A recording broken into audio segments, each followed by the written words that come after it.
We are at the Free University of Amsterdam, where, in the course of 6 weeks, the students who followed the course Business Ethics have delved into many different case studies.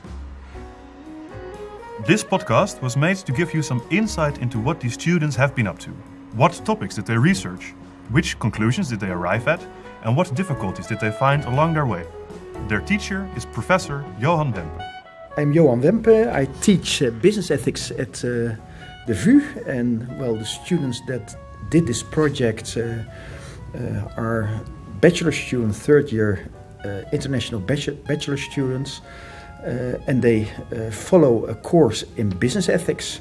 The students learned all kinds of ethical theories, but most importantly, they learned to apply them in real-life situations. What's better than to apply those concepts? So learning by doing, I would say, and that they find out how ethics in practice is playing a role, is used in decisions and so on. The cases used during this course were based on real issues that the PUM Foundation faces. This is Monica Schreuder. My name is Monica Schreuder. Coordinator of the Text Committee of PUM the Netherlands. She represented PUM during the course and acted as a spokesperson. We work with volunteers, volunteering experts.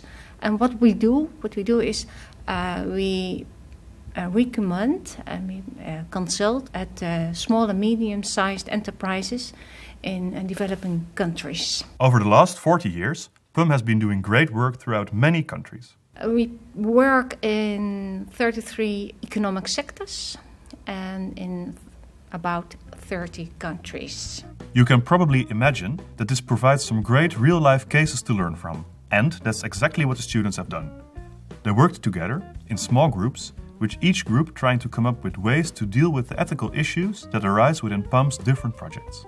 You will now hear 3 of these groups, starting with a group that can give us some overview.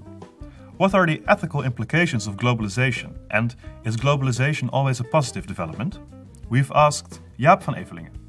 Our group consisted first of all of Minke Kliphuis, Emma van der Steen and myself, Jaap van Evelingen.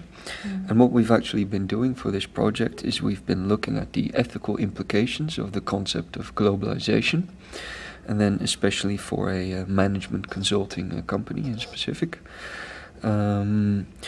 So basically, just to introduce the topic, what globalization actually is. Globalization is the process by which the world is becoming increasingly interconnected, and especially as a result of massively increased trade and cultural exchange.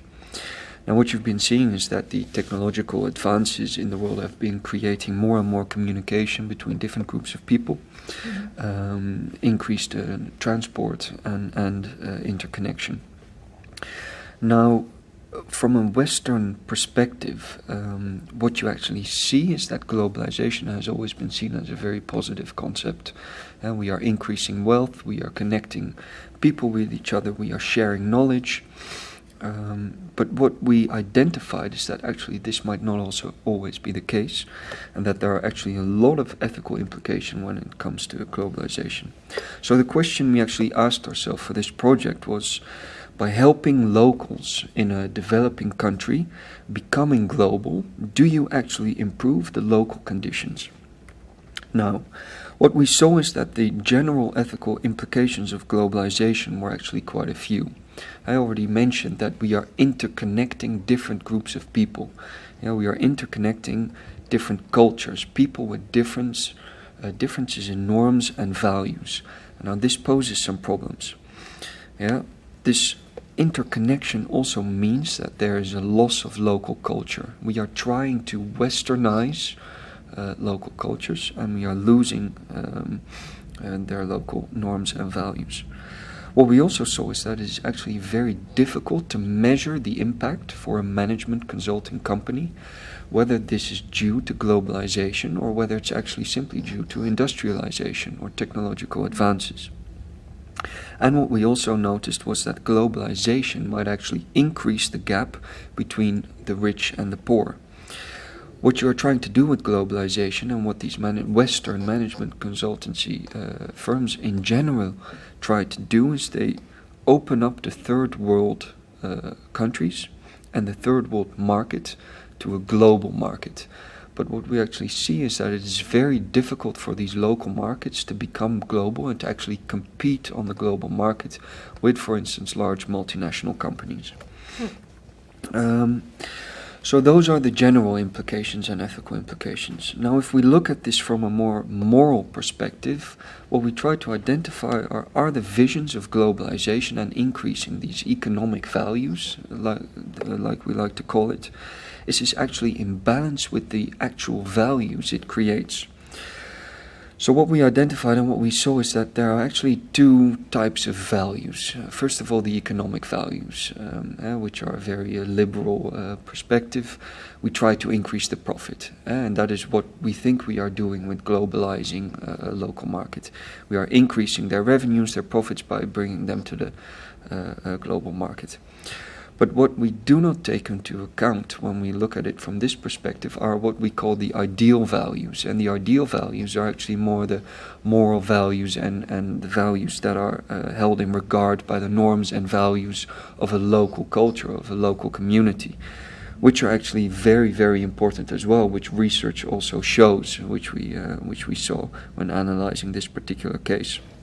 So, the ideals for a society. Now, what we see is that organizations, Western organizations in general, when they help third world countries or developing countries in becoming global, is that they look at it from an economic value perspective, and they generally ignore the ideal values.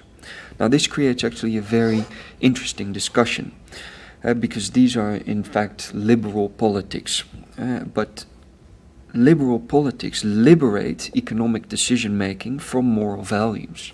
We are focusing on the economic values, and we are ignoring social inequality and actually liberating personal and institutional greed by only focusing on these economic values and not these ideal values.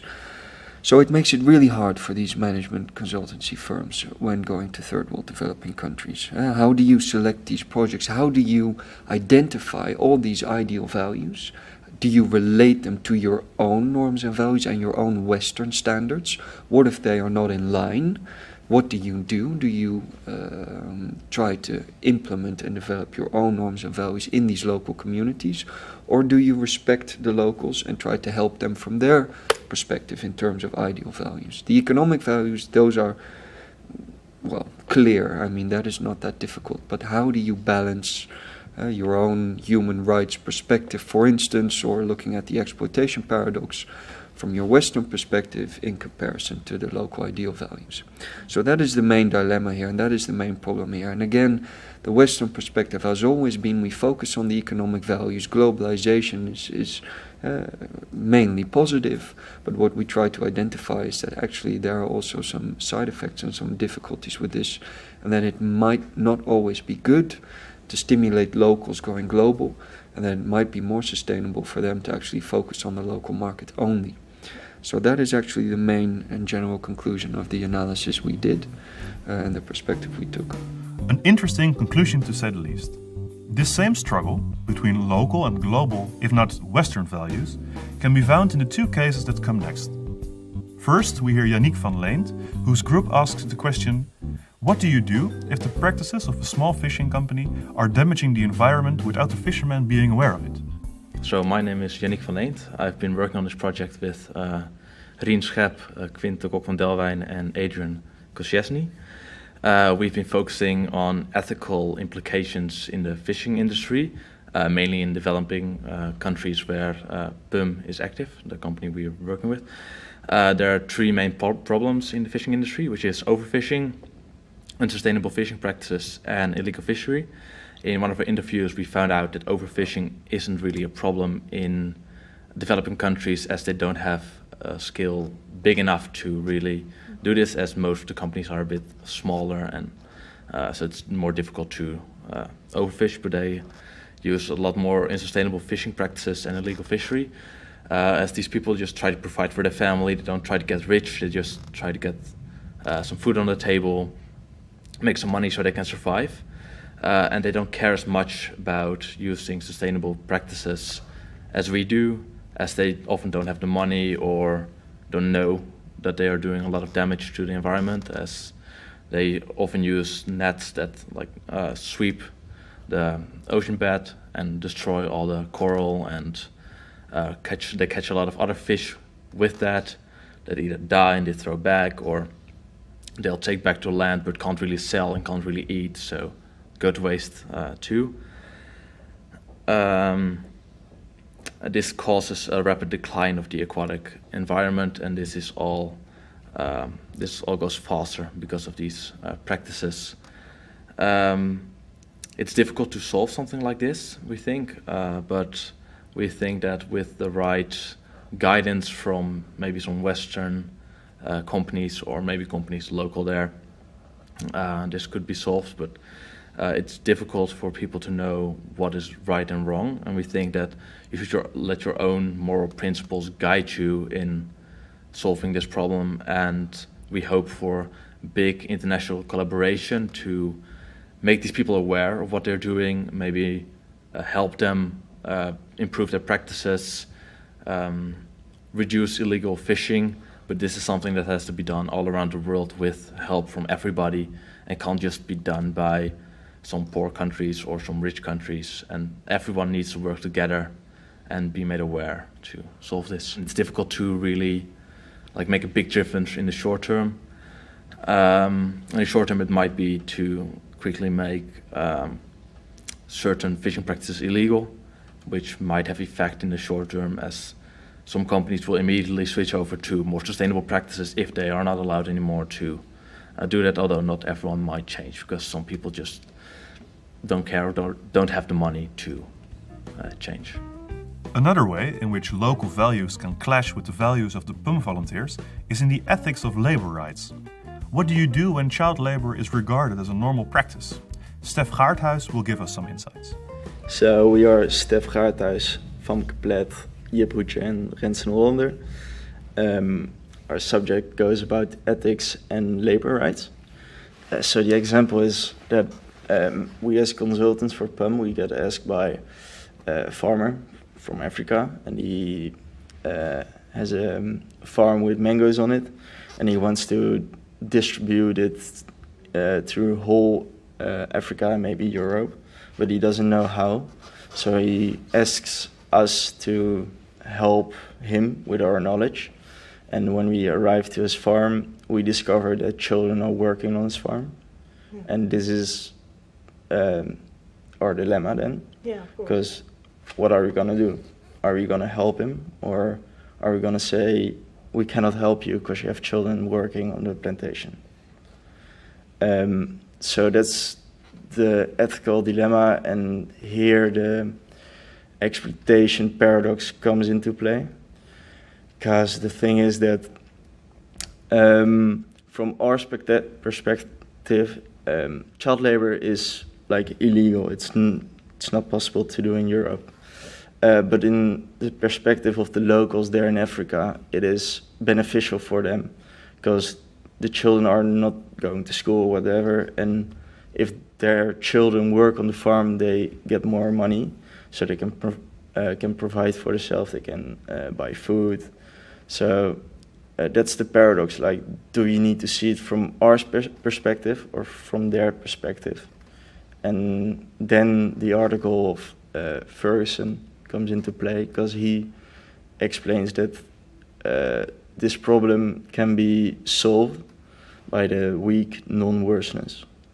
And the weak non-worseness maintains that if you can everything for them